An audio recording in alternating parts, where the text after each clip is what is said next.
ALP 2025 यानी जो exam 2026 में हुआ था उसका आंसर की आ चुकी है। और आप सभी भाई लोग इतने परेशान हो कि भैया कट ऑफ कितनी जाएगी, और हाँ सबसे बड़ी बात कि भैया आपने अगर दिया था तो आपके कितने मार्क्स बन रहे हैं, जिससे एक अंदाज़ा ये लगाया जा सकता है कि लगभग कितना मार्क्स है जो हम लोग भी, मतलब जो पढ़ने लिखने वाले बच्चे हैं थोड़े से, वो कितने एवरेज में मार्क्स कर रहे हैं। इससे हम भी अगर कोई एग्ज़ाम देते हैं तो हमें भी ये बहुत क्यूरियोसिटी रहती है कि आखिर में और भी लोग कितने मार्क्स कर रहे हैं, क्योंकि जो यूट्यूब के कमेंट सेक्शन में होते हैं उसमें बहुत ही बकवास बातें होती हैं, या फिर कोई भी आता है कुछ भी लिख देता है, मेरे 65 है, मेरे 70 है, मेरे 72 हैं। तो ऐसा नहीं है, जो एवरेज स्कोर है वो बहुत ही कम है। और हाँ, आपको घबराने वाली बात नहीं, अगर आपने अपना स्कोर कार्ड चेक कर लिया है तो नीचे कमेंट में जरूर हमें बताएं कि आपका स्कोर कितना बन रहा है। और हाँ, साथ में जोन भी लिखना जरूरी है कि आप किस जोन से हैं, तो कौन से जोन में आपका पड़ा हुआ है। और मेरा जो है वो मेरे में कितने आया था, मेरा कौन सा शिफ्ट था, तो मेरा आई थिंक मेरा 12 तारीख को एग्जाम हुआ था।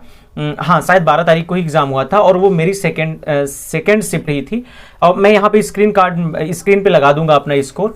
तो और मेरे बने हैं टोटल 50 नंबर, जो कि मैं उसमें कुछ क्वेश्चन थे रीजनिंग के क्वेश्चन जो कि आ रहे थे, ऐसा नहीं थे वो सारे क्वेश्चन मुझे आ रहे थे, बट ऐसे कुछ क्वेश्चन थे जिनमें वो रैंकिंग में थे, जब मतलब आप ऊपर नीचे बैठाने वाले थे या फिर साथ के घेरे में बैठाने वाले थे। उन सब क्वेश्चन में मैं अपना कुछ समय बर्बाद कर दिया था, इसी वजह से मैं टोटल क्वेश्चन अटेम्प्ट नहीं कर पाया, कुछ ही क्वेश्चन अटेम्प्ट कर, परंतु 50 नंबर भी बहुत हैं। CBT जो 1 है उसको क्वालिफाई करने के लिए इतने नंबर काफी हैं। अगर किसी भी जोन से अगर आपके 50 नंबर बन रहे हैं तो आप समझ लो किसी भी जोन में आप एलिजिबल हो, आपको घबराने की कोई भी जरूरत नहीं है। मैं दिल से बता रहा हूं, कोई भी जरूरत नहीं है। और इसकी कट ऑफ कितनी जानी चाहिए और उसके आगे की रणनीति क्या होनी चाहिए, जो इस रेंज में आएंगे उनके लिए भी मैं आगे अभी बात कर रहा हूं, है ना। तो पहले मैं बता देता हूं, जो कि आप देखने आए हो कि भैया कट ऑफ कितनी होने वाली है, तो बिना किसी देरी के मैं बता देता हूं कि यदि आप जनरल से हैं और यदि आप 45 के आसपास पा रहे हैं, 45 के आसपास, मतलब 40 से 45, मेरा तो मानना है 40 से 45 अगर रेंज है आपका, 5 नंबर का रेंज ले लेना, क्योंकि बहुत सारे जोन है ना, तो कुछ जोन में 45 चली जाएगी, कुछ जोन में 40 चली जाएगी। इतना अगर आपका आ रहा है ALP के CBT 1 के एग्जाम में, अगर आप जनरल कैटेगरी से हैं, है ना, EWS नहीं, जनरल वाली कैटेगरी से हैं, तो आप एलिजिबल हैं CBT 2 के एग्जाम देने के लिए। मैं कंफर्म बता रहा हूं, देख लेना आपका रिजल्ट आएगा तो।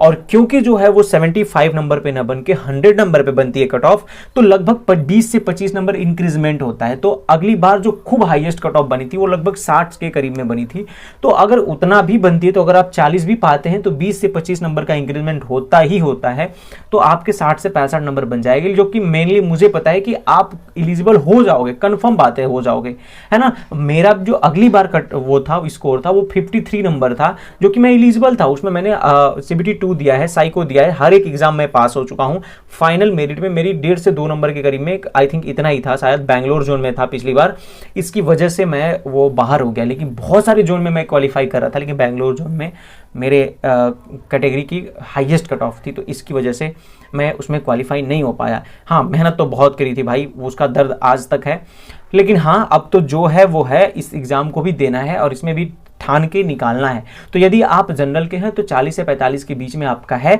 तो उतना में आपका हो जाएगा। मेरा दिल से मैं बताऊं तो मुझे तो लग रहा है कि 40 तक ही जानी चाहिए, जो मतलब मेरा जो रॉ स्कोर की बात कर रहा हूं, जो मेरा अंदर से, लेकिन कुछ तो डर लगता है ना कि भाई मैं ऐसा बता दूं और आप परेशान हो जाओ, तो इसलिए 40 से 45 कह रहा हूं। लेकिन अगर आपके 40 भी बन रहे हैं ना तो मुझे लग रहा है कि आप एलिजिबल हो गए यार, बहुत है इतना, है ना। क्योंकि पूरा मैथ और रीजनिंग भर पड़ा था। जो साइंस वाले बच्चे होते हैं, जो रेलवे वाले बच्चे हैं, वो अक्सर साइंस की तरफ ध्यान देते हैं, वो स्कोरिंग सब्जेक्ट बनाते हैं।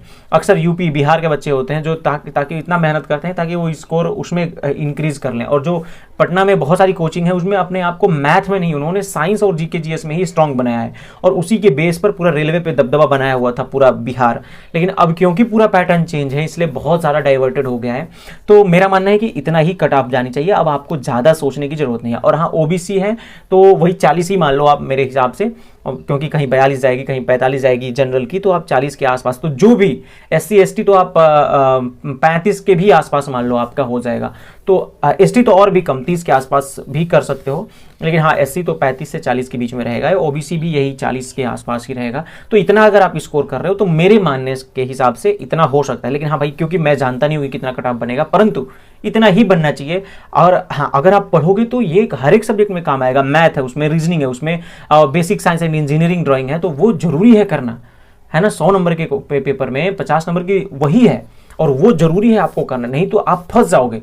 और आज से ही उसको पढ़ना स्टार्ट कर देना। साथ में ट्रेड के लिए मैं एक अलग से वीडियो फिर से बना दूंगा। एक तो वीडियो मैं बनाया हूं कि CBT 2 की कंप्लीट प्रिपरेशन कहां से करूं, यहां पे आप देख लो पूरा वीडियो है, परंतु मैं एक वीडियो जरूर बनाऊंगा कि आप कहां से इलेक्ट्रीशियन, फिटर, डीजल मैकेनिक, ये सब अगर आपको वीडियो चाहिए तो नीचे कमेंट करना, मैं उसके ऊपर एक वीडियो रिगार्डिंग बना दूंगा कि आप कहां से कैसे तैयारी करोगे और बेहतरीन तरीके से। और मेरी एक नोट्स है, मैं उसको पिछली बार भेज चुका हूं टेलीग्राम चैनल पर, लेकिन आप लोग खोज नहीं पा रहे हो, तो फिर से आप कहोगे तो मैं फिर से उसको एक सेंड कर दूंगा, जो मैं शॉर्ट्स नोट की तरह बनाया था। तो अगर आप कहोगे तो मैं उसको सेंड कर दूंगा। तो अगर नोट्स चाहिए, नोट्स वैसी नहीं है, मैंने मैराथन्स की नोट्स बनाई थी, तो अगर चाहिए तो मैं सेंड कर दूंगा। छोटा सा है, 10-5 पन्ने की होगी वो, क्योंकि रिवीजन के लिए मैंने रखा था, तो चाहिए तो, नहीं तो वो प्रॉपर जो है आप उससे तैयारी कर लो। आप स्टार्ट कर दो आज ही। पार्ट बी जरूर करना, अच्छे नंबर लाने वाले फेल हो जाते हैं। और याद रखना इस बार कट ऑफ बहुत हाई जाएगी। CBT 1 तो कम जाएगा, लेकिन CBT 2 बहुत हाई जाएगी भाई। CBT 2 का जो पार्ट ए है ना, मुझे लग रहा है ना कि भाई 85 नंबर के 90 के आसपास कर लेना भाई, क्योंकि भाई ऐसे ही कर लो, 80 नंबर भी पाओगे आप, और 70% उसका लिया जाता है, तो 8 7 56 नंबर तो बन रहे हैं आपके, 56 नंबर आपके बन रहे हैं। जो फाइनल मेरिट बनेगी उसमें 20% उसका साइको के भी नंबर जुड़ेंगे, तब जाके उसमें होता है। तो साइको और उसको मिला करके तब जाके आपके फाइनल मेरिट बनती है। तो भाई आप कहां से क्वालिफाई कर पाओगे बताओ। अगर 80 नंबर भी पाते हो तो 8 7 56 नंबर में 20 नंबर जोड़ते हो तो आपके 76 नंबर बनते हैं, जो कि 80 नंबर तो इसी बार कट ऑफ गई थी। तो इसलिए हाँ, नॉर्मलाइजेशन की बात कर रहा हूं, लेकिन परंतु भाई उसमें मेहनत करना, और इस बार 85 से 90 को टारगेट करके ही करना पड़ेगा। और किस प्रकार की आपको हेल्प चाहिए मेरे तरफ से तो जरूर आप कमेंट करो, मैं उस पर रिगार्डिंग वीडियो बनाऊंगा। और मैंने भी CBT ALP के सारे स्टेजेस पार किए हैं, तो पूरा एक्सपीरियंस है, इसलिए आपको सही गाइडेंस दे सकता हूँ। और हाँ, चैनल को सब्सक्राइब कर लेना, बहुत दिन बाद वीडियो बना रहा हूँ। और नीचे लाइक करोगे ना, जब लाइक आप करोगे तो लाइक कर देना, लाइक करोगे तो हाइप का ऑप्शन आएगा, तो हाइप कर देंगे ताकि बहुत सारे बच्चों के पास ये पहुँचे। तब तक के लिए थैंक यू। जय हिंद, जय रेलवे।